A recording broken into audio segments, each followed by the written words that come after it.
In this case इसका signal जो है, जैसे मान लीजिए यहाँ पे टाइम के साथ ये जो एक्सप्रेशन है, within this expression which parameter या which component changing with time, कौन सा कंपोनेंट या कौन सा पैरामीटर टाइम के साथ चेंज हो रहा है, दिखेगा इसका एक्सपोनेंशियल पार्ट।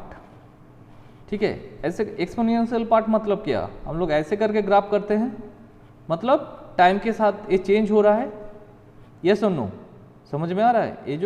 ये जो एक्सप्रेशन है, इस एक्सप्रेशन का ए वाला जो बाकी सब आप कांस्टेंट है, जैसे मान लीजिए इसका तो रेंज मुझे पता ही चल गया, इसका actually minus infinity plus infinity है, इन्फिनिटी का तो हम लोग कैसे लिमिट करेंगे, बट ये जो है, बट ये टाइम के साथ चेंज हो जा रहा है, ये समझ में नहीं आएगा। बट ये जो पार्ट है e to the power exponential part, exponential के हिसाब से आप इसको बोल सकते हो sir it will change actually according to the time, whenever time change that means ये जो है एक्सपोनेंशियल पार्ट भी यहाँ पे चेंज हो रहा है, ऐसे करके आप इसको डिफाइन कर सकते हैं। तो ये जो e to the power j omega t है, कैन यू एक्सप्लेन इसको, आप एक किसी को पता होगा, e to the power j omega t जो है, इसको आप साइन या कोसाइन फॉर्म में लिख सकते हो।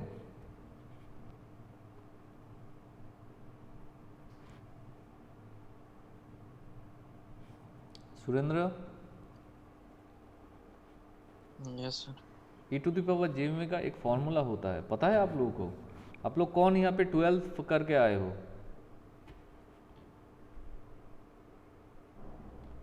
रंजन, रुपेश? 12th किए हैं सर, लेकिन मेरा कॉमर्स सिस्टम था। अच्छा, जिसका मैथमेटिक्स था, आप देख लीजिएगा e to the power j omega एक फॉर्मूला होता है cos omega plus j sine omega, मतलब इसको आप रियल और इमेजिनरी टर्म में आप ऐसे लिख सकते हो, आप लोग चेक कर सकते हैं। तो e to the power j omega t को आप ऐसे डिफाइन कीजिए, जैसे मान के चलिए इसको अगर आप फिर से एक करते हैं, एक्सप्रेस करते हैं, that is nothing but cos of omega T plus j sine omega T, right.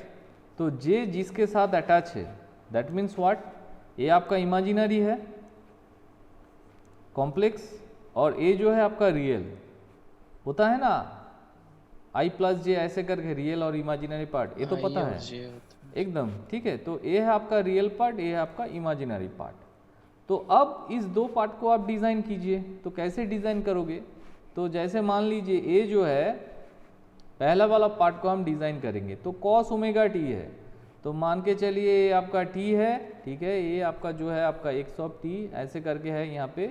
तो इसको आप जब डिज़ाइन करोगे, मुझे कोसाइन डिज़ाइन करना है, तो कोसाइन सिग्नल ऐसे करके डिज़ाइन कीजिए आप, यहाँ से स्टार्ट होगा 1 से ऐसे करके स्टार्ट होगा, ठीक है। मान के चलिए इधर भी है, ऐसे नहीं सिर्फ वहाँ पे रह जाएगा, लाइक दिस, ठीक है, ये आपका कोसाइन है। उसके साथ हम किसको ऐड कर रहे हैं, उसके साथ हम ऐड कर रहे हैं जे मेरा कॉम्प्लेक्स है, जे √-1 आई थिंक जिसका वैल्यू होता है। तो इसको आप कैसे रिप्रेजेंट करोगे, साइन, मतलब यहाँ से मेरा यही सेम एम्पलीट्यूड का होगा, यहाँ पे हम ड्रॉ नहीं कर पा रहे हैं, बट इस सेम एम्पलीट्यूड से मुझे साइन वेव को डिज़ाइन करना है। जे ये है मेरा साइन वेव। इस दोनों सिग्नल को अगर आप ऐड कर रहे हैं तो आपके पास आ जाएगा this cos omega T plus j sine omega T का ऐसा कुछ एक्सप्रेशन। मतलब मुझे बोलने का मतलब ये है, ऐसा जो सिग्नल फॉर्मेशन है, इसी सिग्नल से हम लोग इस एक्सप्रेशन को डिराइव कर सकते हैं, या इस एक्सप्रेशन को आप अपोजिट साइड से आप उसको डिस्क्राइब भी कर सकते हो। क्लियर, समझ में आ रहा है क्या बोले हम? ठीक है, नॉर्मल है। देखिए यहाँ पे सिर्फ हम एक कॉस सिग्नल डिज़ाइन किए, और यहाँ पे जे साइन जो ओमेगा टी है उस हिसाब से जे साइन ओमेगा टी को डिज़ाइन कर दिए। ओके, सो कोई भी सिग्नल है, अगर आप टाइम डोमेन से फ्रीक्वेंसी डोमेन में जाना चाह रहे हैं, तो मुझे क्या चाहिए, फूरियर ट्रांसफॉर्म आपको करना होगा, नॉर्मल बात है, ठीक है। ये हुआ आपका फ्रीक्वेंसी ट्रांसफॉर्मेशन। एंड मेरे ख्याल से if you know this two equation, मतलब टाइम डोमेन से फ्रीक्वेंसी डोमेन या फ्रीक्वेंसी डोमेन से टाइम डोमेन में जो है, ठीक है, तो तो अगर आप जानना चाहोगे इसका एक्सप्रेशन, जैसे मान लीजिए यहाँ पे हो रहा है एक्चुअली टाइम डोमेन से फ्रीक्वेंसी डोमेन, और यहाँ पे हो रहा है आपका फ्रीक्वेंसी डोमेन से टाइम डोमेन। तो F T and I F T का अगर आप इस एक्सप्रेशन को जानते हो तो you can easily solve any mathematics. अब यहाँ से आप मैथमेटिक्स को सॉल्व कर सकते हो। ठीक है, मेरे ख्याल से आप लोगों का ऑडियो प्रोसेसिंग में इतना दूर ही जानना ठीक ही है, इससे ज़्यादा मतलब और भी ज़्यादा कॉम्प्लेक्स हो जाएगा। राइट, समझ में आया? बताइए यहाँ पे क्या कन्फ्यूजन है, नहीं तो हम फिर से नेक्स्ट जो है हम लोग डीएफटी में मूव करेंगे।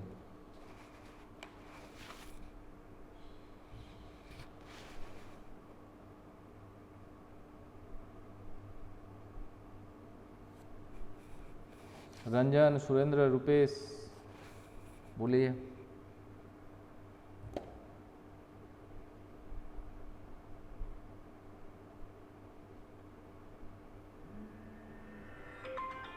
सर इसमें कैसे क्वेश्चन आएगा, कैसे सॉल्व करने, ये फॉर्मूला बेस्ड है? एक मिनट रुपेश, एक मिनट। हेलो, ये सर अच्छा रुपेश एक मिनट, हाँ हम फोन ना ना ठीक আছে। हाँ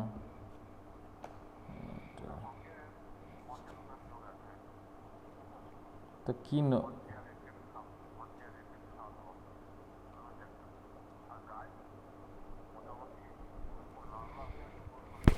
হুম হুম হুম হুম হুম ঠিক আছে ঠিক আছে ঠিক আছে হুম হুম ঠিক আছে হুম হুম। हाँ रुपेश क्या बोल रहे थे आप? सर इसमें से मतलब किस तरह का क्वेश्चन पूछा जा अच्छा सकता है? क्वेश्चन जैसे मान लीजिए पहले तो जैसे मान लीजिए शॉर्ट नोट तो बोल दिए, डायरेक्टली बोल सकते हैं। आप लोगों का जो क्वेश्चन स्टैंडर्ड है डायरेक्टली बोलेगा right A short notes on Fourier transform. ठीक है, तब जाके आप क्या करोगे, फूरियर ट्रांसफॉर्म में आपको क्या करना होगा, डायरेक्ट ऐसा कुछ सिग्नल एक टाइम डोमेन में डिफाइन करना होगा, उसके बाद आपको फ्रीक्वेंसी डोमेन में जाना होगा। और यहाँ पे जो दो एक्सप्रेशन है F T and I F T का एक्सप्रेशन आप लिख दीजिए, हो गया आपका मैक्सिमम काम। ठीक है, उसके बाद और एक हो सकता है, जैसे मान लीजिए ये जो है कोई ऑडियो सिग्नल आपको दिया जाएगा। ठीक है, ऑडियो सिग्नल में मान लीजिए ये जो डिफरेंट टाइप ऑफ वैल्यूज़ है, ठीक है, ये वैल्यू आपको दिया जाएगा। मतलब यहाँ पे जो मान लीजिए ये जो e⁻j⍵t ऐसे करके है, ठीक है, कुछ ना कुछ वैल्यू आपको दिया जाएगा according to that particular signal. तो उस सिग्नल को आप यहाँ पे चेंज कीजिए, मतलब उसको टाइम डोमेन में या फ्रीक्वेंसी डोमेन में ऐसे करके कन्वर्ट कीजिए। एक्चुअली वो ज़्यादा कॉम्प्लेक्स हो जाएगा, मेरे ख्याल से इतना कॉम्प्लेक्स नहीं देना चाहिए, नहीं देगा। नॉर्मली जो है आप यहाँ से मतलब शॉर्ट नोट्स जो है उस हिसाब से इसको आप प्रिपरेशन रखिए। ठीक है, मतलब फूरियर ट्रांसफॉर्म हम लोग what is the application of Fourier transform ऐसे करके बोलेगा, what is the principle of Fourier transform, okay, and why we use Fourier transform in case of speech processing या ऑडियो प्रोसेसिंग। मेरे दिमाग में तो यही 3-4 टाइप आ रहा है। राइट, तो जितना दूर एक्सप्लेन किए, टाइम डोमेन में डिफिकल्ट होता है इसलिए हम लोग करते हैं। एकदम ओबियसली टाइम डोमेन में जब कोई भी कॉम्प्लेक्स सिग्नल आ जाते हैं ना, आप उसको सॉल्व नहीं कर पाओगे।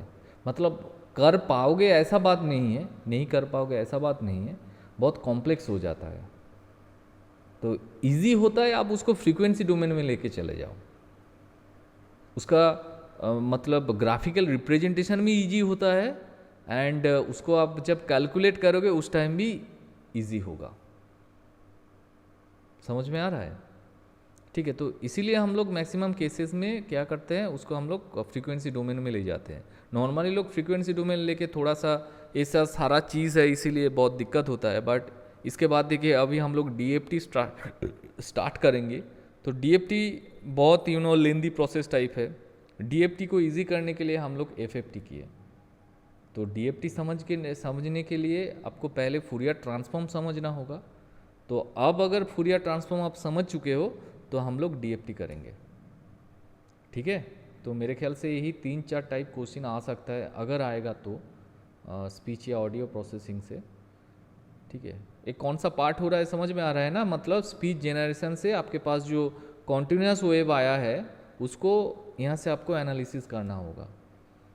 मतलब आप बोलोगे ए वाला फूरियर ट्रांसफॉर्म सर हम कहाँ पे यूज़ कर रहे हैं, तो ए वाला फूरियर ट्रांसफॉर्म हम वहाँ पे यूज़ कर रहे हैं जहाँ पे स्पीच जनरेशन का आउटपुट मिला था, और उस आउटपुट को आप इस फूरियर ट्रांसफॉर्म एनालिसिस करके अगर आप बेसिक कंपोनेंट को जान चुके हो, just like image, if you know the value of pixel intensity, तो उस वैल्यू के ऊपर आप चाहे नेबरहुड प्रोसेसिंग करो, नेबरहुड पिक्सल प्रोसेसिंग करो, या उसका इंटेंसिटी ट्रांसफॉर्मेशन करो। But before that, first of all, what is your job? Your job is to know the intensity of each pixel, तब ना जाके आप उस इमेज को एनहेंस कर पा रहे हो, यस और नो। सेम टू सेम यहाँ पे जो आप ऐसे करके, जैसे आर्बिटरी ऐसे करके आप जो ऑडियो आपके पास आ रहा है ऑडियो प्रोसेसिंग में, if you don't know the sampling part या क्वांटाइजेशन पार्ट वैल्यू, तब कैसे होगा, कैसे आप एनहेंस कर पाओगे आपका ऑडियो या स्पीच जो है, समझ में आ रहा है। तो इसके लिए ये सारा मैथमेटिक्स चाहिए। दैट इज़ वाई हम पहले ही बोल दिए थे, Fourier transform is nothing but one type of mathematical expression, और you can say mathematical tool to analyse a audio signal या स्पीच सिग्नल या टाइम डोमेन सिग्नल, आप कुछ भी बोल लो। क्लियर? Yes sir. ठीक है। इसके बाद थोड़ा सा अगर टाइम रहे, आई नो दैट ये पार्ट बहुत ही कॉम्प्लेक्स है, इसमें इंटीग्रेशन भी हो रहा है, इसमें आप बोल रहे हो शायद थ्योरी भी है, इसमें मुझे सोचना भी है, क्या करें, दे दिया इमेज प्रोसेसिंग के अंदर, हम तो कुछ नहीं कर सकते हैं, ठीक है। तो चलिए इसके बाद थोड़ा सा डीएफटी के बारे में देखते हैं, डायरेक्टली डीएफटी में क्या हो रहा है एक्चुअली। डीएफटी के लिए मान के चलिए यहाँ पे जो चीज़ है एक बार हम चेक कर लेते हैं, कोई छूट गया तो नहीं यहाँ पे, नहीं, नॉर्मल ठीक ही है। इसके बाद डीएफटी जब आप डिस्कस कर रहे हो करोगे, डीएफटी में देखिए एक छोटा सा मैथमेटिकल एक्सप्रेशन लेंगे। डीएफटी का फुल फॉर्म है डिस्क्रीट फूरियर ट्रांसफॉर्म, राइट। तो डिस्क्रीट फूरियर ट्रांसफॉर्म में डायरेक्टली यहाँ पे हम कोई कॉन्फ्यूज होने का बात नहीं होगा, डायरेक्ट एक्सप्रेशन लिख रहे हैं, x of k summation of n equal to 0 to capital N minus 1 x of n,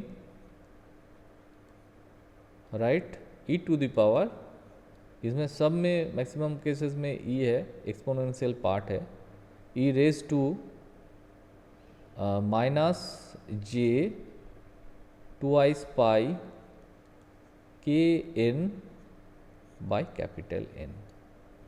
This is nothing but the expression of my discrete Fourier transform. मतलब आप फूरियर ट्रांसफॉर्म में आप जान चुके हो, जे टाइम डोमेन से आप फ्रीक्वेंसी डोमेन में आप जा सकते हो। यहाँ पे आप बोल रहे हो discrete Fourier transform. Discrete Fourier transform में क्या होगा, यू हैव सम डिस्क्रीटाइज वैल्यू, मतलब मान लीजिए ऐसा कुछ आपको सेट ऑफ वैल्यू दिया जाएगा, जैसे मान लीजिए 1 1 0 0 या लाइक दिस, ऐसा कुछ आपके पास डिस्क्रीटाइज सेट होगा, सेट ऑफ वैल्यू होगा। तो इसका फूरियर ट्रांसफॉर्म करेंगे तो क्या आउटपुट मेरे पास आएगा, मतलब हर एक ये जो सेट है ना, ये सेट के अंदर जो जो कंपोनेंट है, हर एक कंपोनेंट के ऊपर हम लोग डीएफटी को अप्लाई करेंगे। मतलब हर एक कंपोनेंट के अंदर हम लोग माने फूरियर ट्रांसफॉर्म में हम अप्लाई कर रहे हैं, but discrete wise, that is why this is called discrete Fourier transform. इसमें एक्सप्रेशन भी अलग है और इसमें सारा चीज़ अलग है।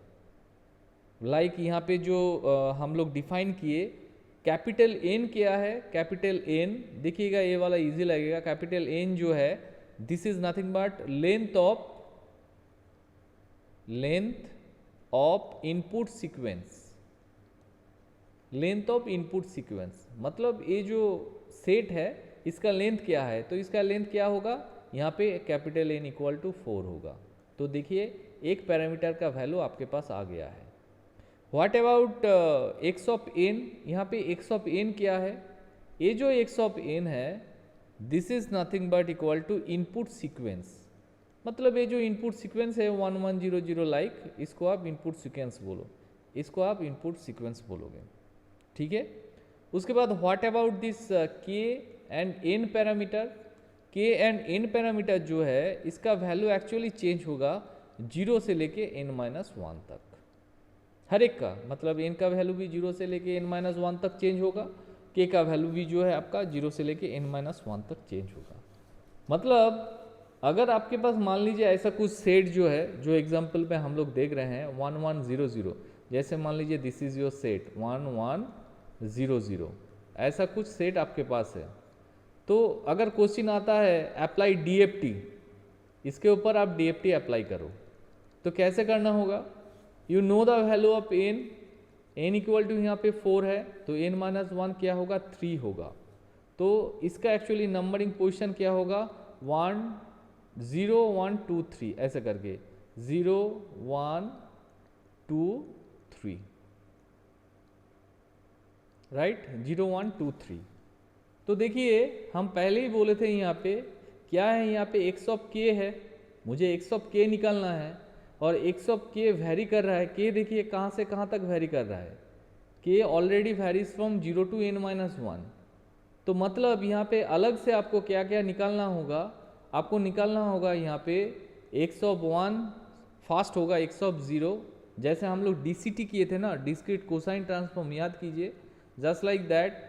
इसके बाद क्या करना होगा, एक्स ऑफ 1 करना होगा, एक्स ऑफ 2 करना होगा, और एक्स ऑफ 3 निकालना होगा, तब जाके मिलेगा आपके पास सबका DFT आउटपुट निकलेगा।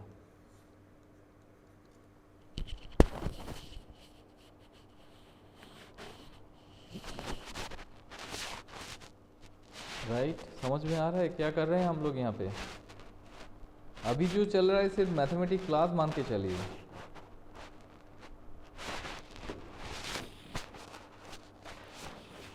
Rupesh, yes sir. बताइए, रुपेश, रंजन, सुरेंद्र,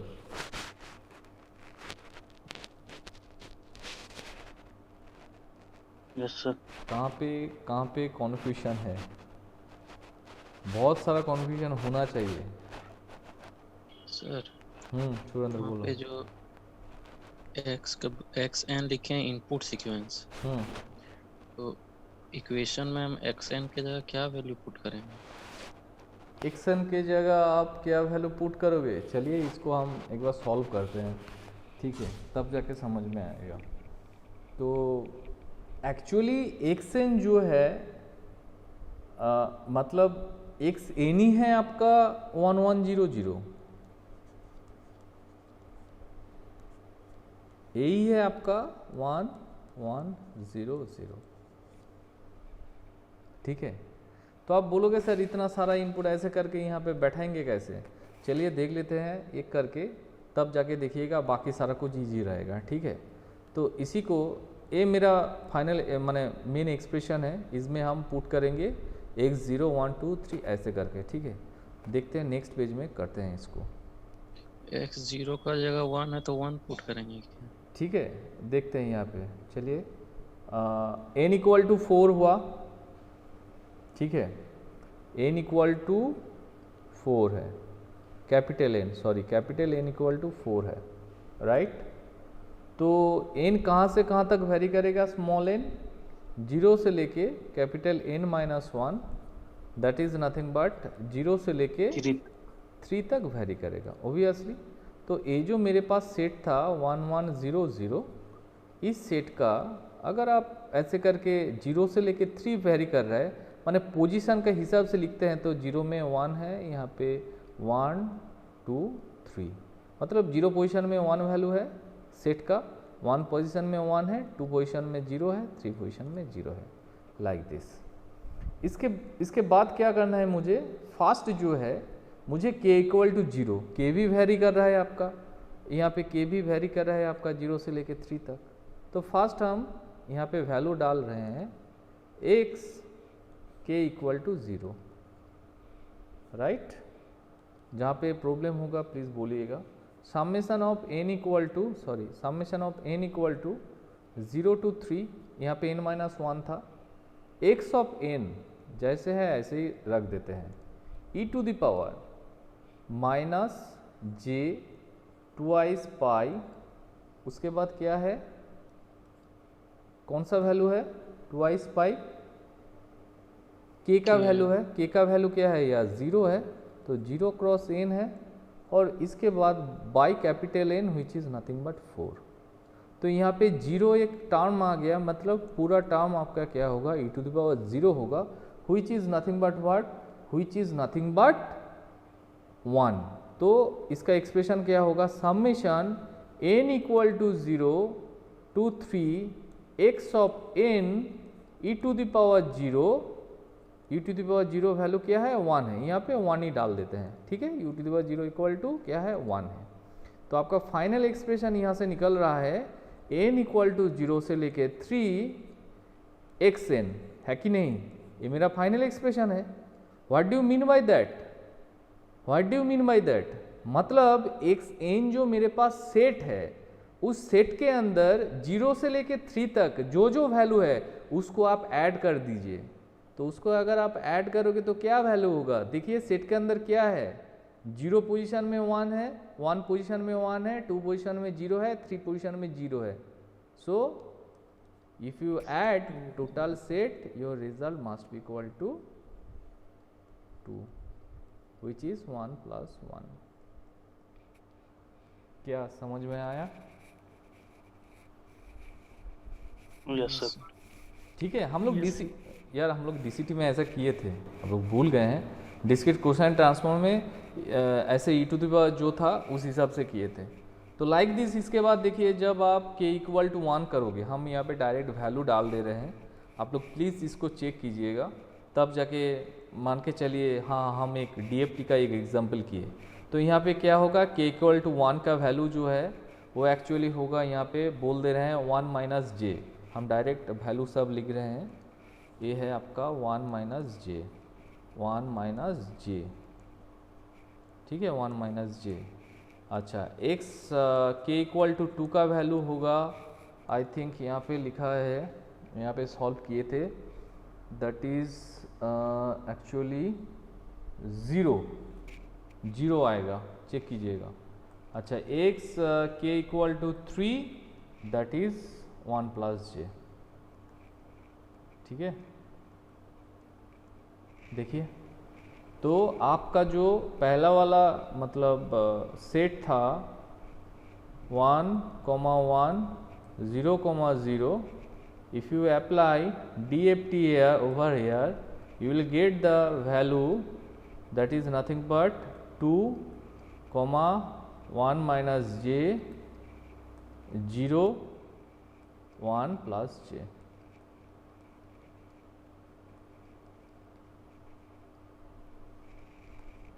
ठीक है, आप लोग चेक कीजिएगा जो जो वैल्यू यहाँ पे थी।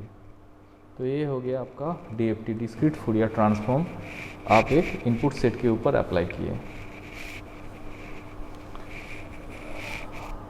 Okay, yes sir. ठीक है, देखिएगा इजी है। आप E का पावर ऐसा देख के आप जब तक वहाँ पे इनपुट नहीं डालोगे तब समझ में नहीं आएगा। सॉल्व कीजिएगा तो देखिएगा ऐसा वैल्यू आ जाएगा, ठीक है। तो ऐसे करके आप DFT निकाल सकते हैं, मतलब if you know the set of values, इसके ऊपर आप DFT ऐसे करके अप्लाई कर दो, ठीक है। मतलब ऑडियो सिग्नल के ऊपर आप DFT ऐसे करके अप्लाई होता है। ये सब सारा चीज़ आपको दिया जाएगा और कुछ नहीं। इसके बाद नेक्स्ट जो है हम लोग फाइनल जो है वो प्रोसेस को आज नहीं कंप्लीट होगा, हम सिर्फ एक ही बात बोलेंगे यहाँ पे नेक्स्ट पेज में, दैट इज़ कॉल्ड FFT, मतलब फास्ट फूरियर ट्रांसफॉर्म।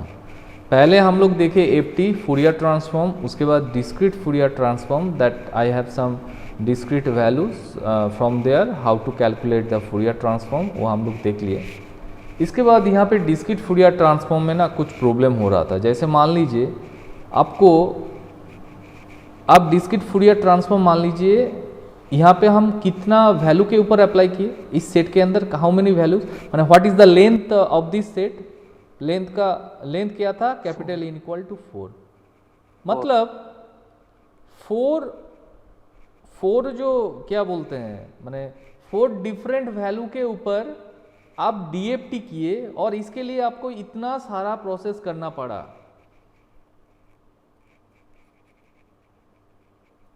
मेरा बात समझ में आ रहा है? मान लीजिए जैसे मान लीजिए x1 x2, मतलब आप यहाँ पे x1, x2, x3, x4 इसके ऊपर आपको DFT अप्लाई करना हुआ, तो आप क्या किए, हर एक जो कंपोनेंट है, हर एक कंपोनेंट के ऊपर आपको क्या करना हुआ, DFT अप्लाई करना हुआ, एंड इट विल टेक माने लॉट्स ऑफ टाइम। अब मान के चलिए यही टाइप DFT अगर आप मान लीजिए आप इमेज के ऊपर आप अप्लाई कर रहे हैं, तो इमेज नॉर्मली कितना होता है, मैक्सिमम ग्रे स्केल में हम लोग यूज करते हैं 256x256। समझ में आ रहा है हम क्या बोल रहे हैं? मतलब माने इसका इक्वेशन आप कैसे इसको आपको समझाए, जैसे मान लीजिए ये जो 4 कंपोनेंट था, ठीक है, 4 कंपोनेंट के लिए आप एक्चुअली सॉल्व कर रहे हो यहाँ पे 4x4, मतलब 16 लाइन का कुछ कंपटीशन आप कर रहे हो यहाँ पे। तो अगर आप 256x256 जो already with in the form of matrix, जो मैट्रिक्स फॉर्मेशन में ऑलरेडी है, इसको अगर आप सॉल्व करोगे ना, तो नॉर्मली ये हो जाएगा 256x256, अगेन इसका जो वैल्यू होगा ये ऐड होगा 256cos256। मतलब इतना सारा लाइन का बहुत ज़्यादा कंप्यूटेशन आपको करना पड़ेगा व्हेनेवर वी यूज DFT। मतलब डिस्क्रीट फूरियर ट्रांसफॉर्म जब आप यूज़ करोगे ना, तो बहुत कॉम्प्लेक्स हो जाता है। मैक्सिमम अगर ये जो नंबर ऑफ कंपोनेंट अगर बढ़ जाएगा, मान के चलिए ये जो n मतलब सेट लेंथ यहाँ पे 4 है, इसके लिए इतना कैलकुलेशन आप किए, तो सेट लेंथ अगर यहाँ पे और ज़्यादा होगा या matrix formation that means 2 dimension में होगा, तब जाके क्या होगा, और भी कॉम्प्लेक्स, ज़्यादा कॉम्प्लेक्स हो जाएगा। तो इसको रिमूव करने के लिए एक क्या था यहाँ पे साइंटिस्ट का नेम जो था, जैसे मान लीजिए कोले एंड टूके, ठीक है, Cooley and Tukey scientist are, name of the scientist are Cooley and Cooley and Tukey, they actually they actually invented this FFT. So what is the definition of FFT? Fast Fourier transform. FFT पहले तो इसका full form है fast Fourier transform. Actually fast Fourier transform is nothing but एक fast, इसका अगर definition कोई आपको पूछे, आप डायरेक्टली बोल दो this is nothing but fast computation algorithm, fast computation algorithm for DFT। मतलब आप DFT कर रहे हो, बट DFT सॉल्यूशन करने का प्रोसेस को आप थोड़ा सा यहाँ पे चेंज कर दिए हो, जिसके हिसाब से क्या हो रहा है, आपका जो कंप्यूटेशन है वो बहुत फास्ट हो रहा है। That is why it is written as fast computation. इसमें एक्चुअल प्रोसेस आपका DFT यूज होगा, बट यहाँ पे क्या आप टोटल कंप्यूटेशन का जो पॉलिसी है, जो स्ट्रक्चर था, जो एल्गो था, उसको आप चेंज कर दिए हो। That is why this is called fast Fourier transform. तो आप बोलोगे सर इसमें होता क्या है एक्चुअली इसमें आप क्या करोगे, जैसे मान लीजिए इसका एक जो डायग्राम है आपका फास्ट फूरियर ट्रांसफॉर्म का, जैसे मान लीजिए डिवाइड एंड रूल इसका मेन फंडा है डिवाइड एंड रूल, ठीक है, डिवाइड एंड रूल। जो ब्रिटिश हम लोग का था, डिवाइड रूल पॉलिसी चलाते थे, ठीक है, हिंदुस्तान पाकिस्तान ऐसे करके। तो डिवाइड रूल है इसका पॉलिसी। तो इसमें क्या होगा, जैसे मान लीजिए आपके पास n पॉइंट्स का क्या है, आपके पास n पॉइंट्स का DFT है, टोटल n पॉइंट्स का आपके पास DFT है। तो आपको तो फूरियर ट्रांसफॉर्म यूज करना है, तो हम क्या करेंगे, इस n पॉइंट DFT का, n पॉइंट मतलब वो जो सेट के अंदर 4 कंपोनेंट्स था उस हिसाब से। तो इसको आप क्या करोगे, इसको आप पहले हाफ हाफ कर दो, n/2 पॉइंट्स कर दो, इसको आप n/2 पॉइंट्स कर दो। मान लीजिए इसके ऊपर आपको अप्लाई करना है, तो फिर से क्या होगा, इसको आप n/4 कर दो, ठीक है, इसको आप n/4 पॉइंट्स कर दो। समझ में आ रहा है? यहां पे होगा फिर से n/4, यहां पे होगा आपका n/4 पॉइंट्स। मतलब हम यहाँ पे पॉइंट्स को डिवाइड कर रहे हैं, डिवाइड करने के बाद हम उसके ऊपर क्या कर रहे हैं, FFT अप्लाई कर रहे हैं, मतलब सॉरी DFT को हम लोग कंप्यूट कर रहे हैं। तो इस हिसाब से क्या होगा, इस हिसाब से आपका जो कंप्यूटेशन जो टाइम है या कंप्यूटेशन का जो कॉम्प्लेक्सिटी या सिंप्लिसिटी जो भी बोल दीजिए, कॉम्प्लेक्सिटी थोड़ा सा घट जाएगा यूजिंग फास्ट फूरियर ट्रांसफॉर्म। मतलब अगर मैक्सिमम n कंपोनेंट्स अगर आपके पास ज़्यादा होगा, उसके ऊपर आपको FFT ही यूज़ करना है। DFT यूज़ करने से क्या होगा, बहुत सारा लैग हो जाएगा, सिस्टम लैग में चला जाएगा, लाइक दिस। तो इसके लिए देखिए पहला कुछ पार्ट है, जैसे मान लीजिए इफ़ आई से n पॉइंट को आप n/2 या n/2 करके आपको हाफ करना है। मतलब यहाँ से नॉर्मल सा एक बात आएगा, आप लोग डायरेक्टली बोल दोगे सर इसका मतलब है मुझे जितना पॉइंट्स यहाँ पे प्रोवाइड किया जाएगा that should be what, integer of 2, है कि नहीं, इंटीजर ऑफ 2 मतलब इवन इन नंबर में होना चाहिए, नहीं तो आप डिवीजन कैसे करोगे, 2 का मल्टीपल होगा तभी ना कर पाओगे आप। जैसे मान लीजिए आपके पास दिया गया है 4 पॉइंट, तो 4 पॉइंट को आप 2 पॉइंट देके आप मल्टीप्लाई कर सकते हो, मतलब डिवाइड कर सकते हो। आपको दिया गया है 8, तो 8 को आप पहले 4 कीजिए, 4 को उसके बाद 2 करके कीजिए। समझ में आ रहा है? इसको आप 2 करके कीजिए। 2 का नीचे तो नहीं होगा, यहाँ पे 16 होगा, 16 को पहले आप 8 करके यहाँ पे डिवाइड कीजिए, 8 को फिर से 4 करके, 4 और 4, और हर एक 4 को आप फिर से क्या करना है, आपको फिर से 2 और 2 में करना होगा। समझ में आ रहा है क्या बोले हम? यस ये सर ठीक है, क्या करें, समझ में आ रहा है? एक्चुअली 3 चीज़ थोड़ा सा अलग है, FT, DFT and FFT। I think we don't have lot more time, okay clear.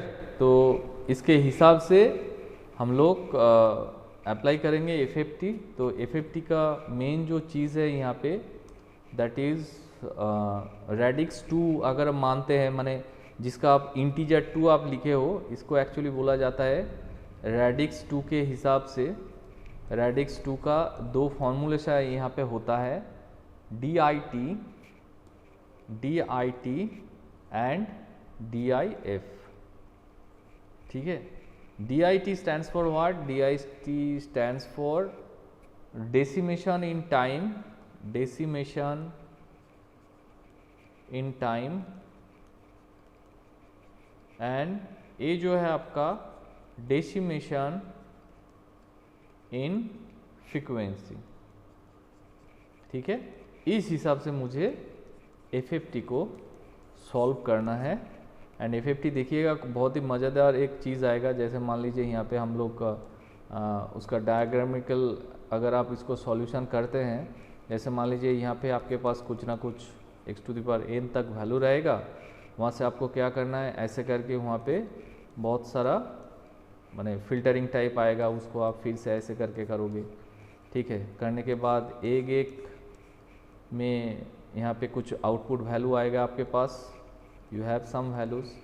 उसके बाद इस पोर्शन में देखिएगा you have some another values. ठीक है, ऐसे करके आप बहुत सारा पॉइंट का कैलकुलेशन एक साथ निकाल सकते हैं यूजिंग FFT। तो एग्जाम्पल जो होगा हम लोग ट्राई करेंगे नेक्स्ट क्लास में इसको डिफाइन करें। ठीक है, Yes, sir. Yes sir. ठीक है। मतलब इसको अगर आप नॉर्मली ब्लॉक डायग्राम में FFT को आप डिस्क्राइब करना चाह रहे हो तो बेसिक कॉन्सेप्ट एक है यहाँ पे, दैट इज़ कॉल्ड एक्चुअली, जैसे मान लीजिए DFT में जो आपको डिफरेंट टाइप ऑफ सैम्पल्स था, हम लोग बोले थे ना आपको सैम्पलिंग एंड क्वांटाइजेशन करना होगा कोई भी सिग्नल को। जैसे मान लीजिए ऐसा कुछ पार्ट था, यहाँ पे सैंपल कर लिए, ठीक है। टोटल था मेरे पास, ये है मेरा टोटल टाइम ड्यूरेशन, एंड यहाँ पे मेरे पास सैंपल्स था n सैंपल्स, ठीक है, n सैंपल्स। और ये जो था array of time, array of time domain wave form samples. अगर आप ऑडियो फ्रीक्वेंसी के हिसाब से, ऑडियो के सिग्नल के हिसाब से लिखते हो तो array of time domain wave samples, मतलब ये जो आपके पास वेव्स था, ठीक है, इसको आप सैम्पलिंग किए, चॉपिंग करने के बाद हर एक पार्ट आपके पास पार्ट आया, जैसे मान लीजिए P1 P2 ऐसे करके आया है, इसका जो सेट है इसको आप बोल रहे हो array of time domain wave form samples. इसको आप कन्वर्ट कर रहे हो किस में, इसको आप कन्वर्ट कर रहे हो array of frequency domain, array of frequency domain samples. इसको आप array of frequency domain samples पे आप चेंज कर रहे हो। समझ में आया? ठीक है, ये होता है आपका FFT का रिजल्ट। ये थोड़ा सा इंट्रोडक्शन पार्ट आप डाल सकते हो। DFT को फास्ट कंप्यूटेशन प्रोसेस ले जाता है FFT में होता क्या है, एरे ऑफ टाइम डोमेन, मेरे पास जो वेव ऑडियो या वेव फॉर्म सैंपल्स था, वेव सैंपल्स था, उसको array of frequency domain samples पे कन्वर्ट करते हैं FFT। तो इसका एग्जाम्पल जो है हम लोग नेक्स्ट क्लास में एक बार चेक कर लेंगे। और आई थिंक आप लोग जो विजुअल परसेप्शन जो था ऑडियो, आज सोच रहे थे आज ही ख़त्म हो जाएगा, बट अब तो नहीं हुआ, ठीक है। तो नेक्स्ट क्लास में इसका एग्जाम्पल और आपका माने ह्यूमन क्या बोलते हैं, विजुअल परसेप्शन जो है वो वाला पार्ट दिखा देंगे, ठीक है। चलिए आज इतना ही, थैंक यू ऑल। किसी को कुछ पूछना है? No sir. ठीक है, चलिए, thank you Thank you, all. sir. Thank you, sir. Thank you sir.